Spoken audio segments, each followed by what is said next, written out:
Pace bene, kita mau bicara soal isu yang baru hangat belakangan ini.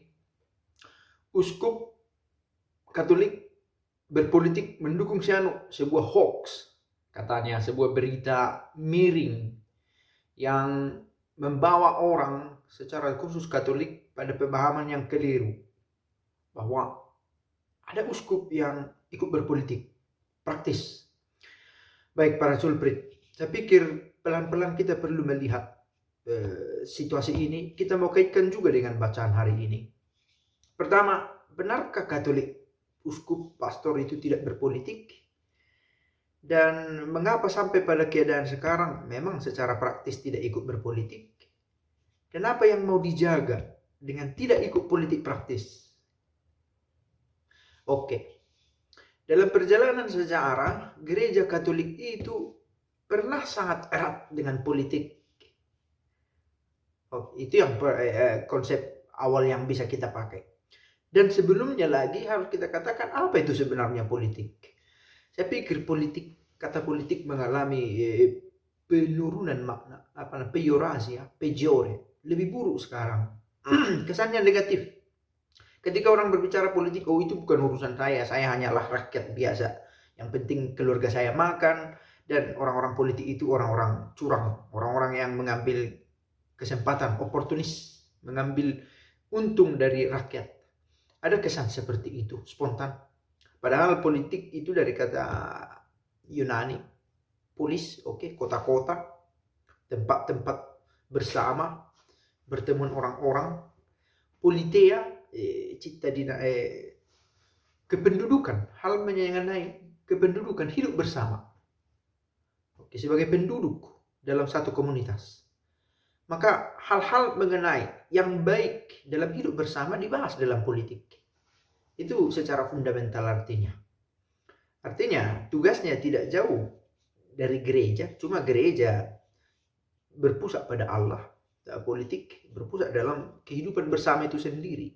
Bonum commune. Yang penting semua rakyat bahagia. Itu cita-cita awal dan cita-cita luhurnya. Itu. Tetapi dalam perjalanan waktu dicemari oleh sikap orang-orang yang secara sporadik. Di sana terjadi kecurangan, di sini terjadi kecurangan, dulu terjadi kecurangan, kini terjadi kecurangan. Besok orang memiliki trauma, ketakutan, kecemasan, fobia. Politik itu enggak benar. Ternyata di sana juga ada korupsi, di sini korupsi, di situ bohong, di sini bohong. Dulu bohong, sekarang bohong. Kehilangan nilai mendasar. Dan belajar dari situlah bahwa sepertinya masuk politik praktis itu riskan. Dan gereja melihat kemungkinan itu dan gereja belajar untuk merubah konsepnya. Itu yang pertama saya pikir tentang hubungannya dengan politik. Yang kedua, apakah Katolik itu berpolitik atau tidak? Gereja sebagai gereja. Sekali lagi dikatakan dalam perjalanan sejarah antara politik dan gereja itu bahkan hampir susah ditemukan perbedaannya. Paus berkuasa di daratan Eropa. Para raja-raja partikular Prancis atau di mana memberi upeti, memberikan royalti, semacam pajak kepada paus. Dan kalau ada raja terpilih, paus yang memahkotai, mengkoronasi, meletakkan mahkota itu. Tetapi dalam perjalanan waktu tergerus juga otoritas gereja. Dan syukurlah. Artinya bukan berangkat juga dari kesadaran tidak benar berpolitik ini. Tidak juga. Tetapi karena ada movement dari negara-negara partikular dalam arti bagian-bagian dari Eropa ini yang secara sadar berpikir, mengapa harus tunduk kepada paus? Konsep berpolitik itu juga yang menghancurkan otoritasnya sendiri. Dikisahkan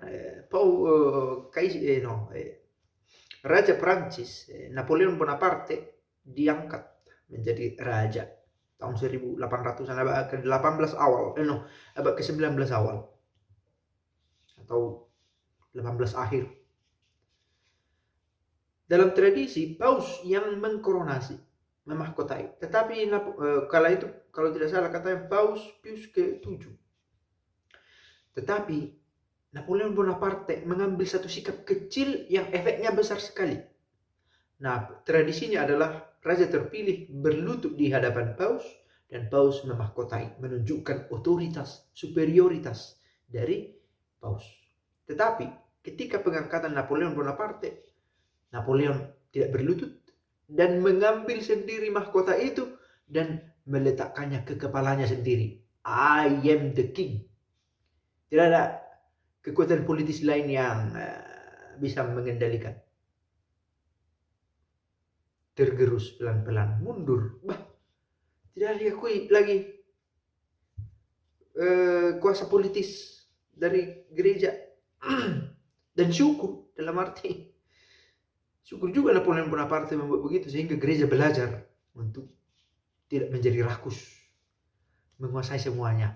Sadar bahwa kerajaannya bukan dari dunia ini. Dan Yesus sendiri sudah bilang itu. Kerajaanku bukan dari dunia ini.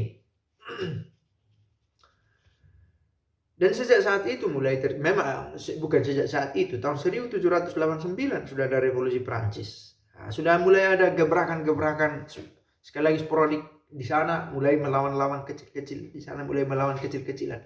Mulai tergerus kekuasaan gereja Katolik sampai akhirnya tinggal sedikit saja wilayahnya, Vatikan. Yang sebelumnya daratan Eropa. Bukan persis milik proprieta yang dia olah sendiri, tetapi punya otoritas di sana. Meski dalam konsep teologis, tetapi efeknya juga secara politis. Nah itu. Oke, kita berangkat dari sejarah. Dan sekarang kita mau bicara soal bacaan hari ini juga. Kalau kamu tidak bertobat, kamu juga akan binasa. Mengapa gereja melarang, harus katakan melarang, tokoh-tokoh gerejanya, prelat, kaum hierarkinya, melarang kaum hierarkinya berpolitik praktis? Karena belajar dari pengalaman. Karena ada pertobatan, diharapkan begitu. Ada pertobatan. Yang dulunya sangat dekat dengan kekuatan superioritas mundialin sekular ini, sekarang belajarlah. Karena kita juga sudah pernah begitu berkuasa, hilang juga tahta itu. Tutto passa katanya. Semua berlalu juga. Dan dari sini gereja belajar. Oke, dan dibuat ketetapan-ketetapan. Ada dokumen-dokumen gerejawi yang berbicara tentang itu. Bagaimana umat Katolik bergerak dalam politik. Bagaimana kaum hierarkinya, diakon, pastor, uskup, mengambil sikap dalam politik. Diatur. Nah, faktanya benarkah tidak terlibat dalam arus politik? Ada juga, dan harus itu dikatakan sebuah tindakan di luar dari ketentuan. Maka orang-orang yang pastor, uskup yang terlibat dalam politik harus melepaskan bisa dikatakan tugas administratif imamatnya. Ada dulu Fernando Lugo yang menjadi presiden di Sudamerika, di Amerika Latin, menjadi presiden uskup dari satu kongregasi. Ada juga yang menjadi anggota DPRD. Oke. Sekarang kita tidak berbicara, wah bagaimana kok malah begitu. Itu adalah panggilan untuk membawa bonum comune. Sekali lagi, politik dalam dirinya tidak seburuk yang kita kenal sekarang. Penting sejahtera, merawat kesejahteraan, ada keadilan, menyuarakan kesetaraan ekonomi, adil, memperjuangkan hak setiap orang. Oke. Itu yang terjadi. Tetapi sekarang sekali lagi politik dicederai oleh konsep-konsep yang keliru. Dan istilahnya pun sering keliru, politik identitas katanya. Ini bisa kita bahas di kesempatan lain lebih dalam lagi. Sejak kapan politik tidak memanfaatkan identitas? Sejak kapan? Memakai dasar agama, memakai dasar budaya, suku, bahasa, memakai itu. Bahkan Konstantinus memakai politik identitas. Ketika dia menerima Katolik sebagai agama ofisial, melihat bahwa betapa perseverannya orang-orang Kristen. Oke, sekitar abad keempat awal, paruh pertama abad keempat, malah kuartal pertama abad keempat. Sudah sejak awal politik praktis, politik identitas begitu berlaku. Tetapi bagaimana, entah itu dalam menunggangi identitas, bagaimana supaya politik itu tetap pro bono comune, untuk kebaikan masyarakat. Itu yang terutama. Faktanya sekarang ini toh juga banyak juga dari hierarki atau religius yang secara tidak sebut berlebihan tetapi membuat polarisasi politis juga dengan menyebut ini si anu ini memang mantap sekali dalam memimpin, si anu ini mantap sekali dalam memimpin. Sekali lagi saya pikir pilihan itu dikatakan di sebuah dokumen di sini, kebebasan politik tidak dapat didasarkan pada ide yang relatif. Si anu, orang itu bisa relatif, menurut saya dia baik, menurut orang lain dia tidak baik. Oke? Kalau orang yang menjadi dasar kita dalam memilih. Tetapi kalau dia pro kehidupan, pro kebaikan, perdamaian, nilai-nilai virtu semacam ini yang tidak berubah, ini dasar dari keberpihakan politis kita. Siapapun nanti presiden ke depan. Tetapi kalau dia pro kehidupan, pro perdamaian untuk semua yang berkembang tidak hanya di Jawa, di Papua, Sumatera juga, kampung kami. Kalau sama-sama berkembang, kita dukung secara secara general. Sekali lagi, bukan dalam konteks berpolitik praktis.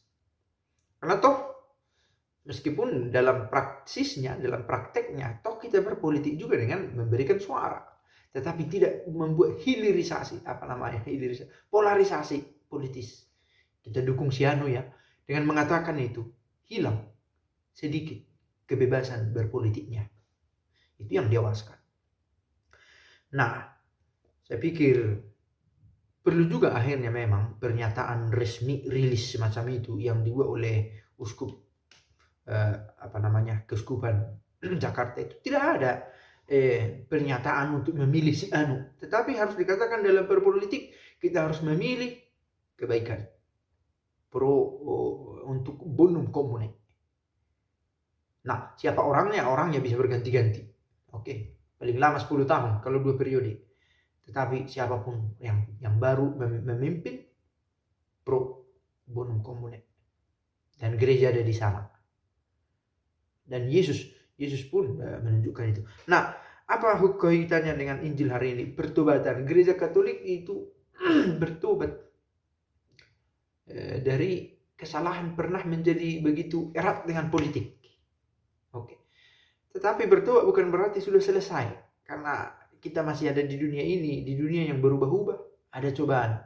Faktanya masih ada juga yang berbicara tentang politik praktis, dan bukan hanya berbicara, tetapi mengambil polar tertentu, kutub tertentu, atau utara atau selatan, berdasarkan tokoh penokohan. Sekali lagi, dalam moral juga dikatakan tidak ada benar-benar netral, harus berpihak. Yesus pun berpihak pada option for the poor, yang miskin, yang terabaikan, yang terlantar spiritual, material. Dan politik yang diharapkan juga begitu, supaya ada kemerataan, kebahagiaan untuk semuanya. Dan diharapkan pertobatan yang diserukan hari ini mengingatkan kita untuk tidak mengulangi kesalahan yang sama, jatuh ke aktif dalam politik praktis, dalam arti penokohan ini yang harus dihindari. Karena sejauh masih manusia seperti kita sangat dinamis, besar kemungkinan masih bisa berubah-ubah. Karena itu dasarnya adalah sesuatu yang lebih absolut, kebaikan yang satu, yang kudus, yang indah, yang universal. Itu dalam metafisika dikatakan nilainya satu, nggak berubah-berubah dia. Kudus, suci. Nah, semua kita sadari itu suci, kita jaga. Itu jadi dasar-dasar. Itu bisa dibahas di kesempatan lain. Tetapi soal politik identitas bukan soal penokohan dan pendasaran pada sesuatu yang berubah, yang tidak berlaku umum.